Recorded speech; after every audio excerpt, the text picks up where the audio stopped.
Greetings, Earthlings! Pamela Dawn coming to you from Death Valley. I have such exciting news to share with you guys. Okay, walk with me. So, it's blinding because it's magnificently powerful.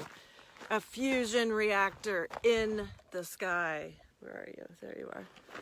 So, it's charging this guy. Okay, and then we're going to follow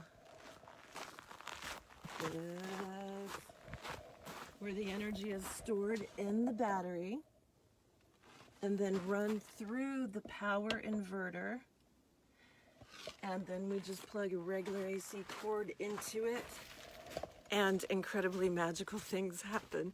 It's astounding what happens at the end of this process. It's so exciting. I can't.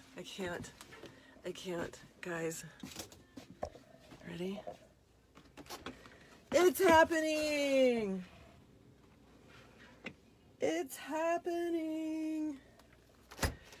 We're gonna have cold stuff tonight! It's amazing. It's miraculous. The whole process is working.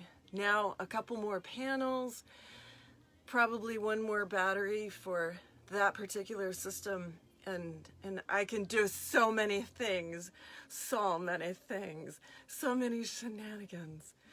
Well, I just had to share my news with you guys. Super excited. Now I'm going to enjoy something cold. So, sláinte. Love you guys.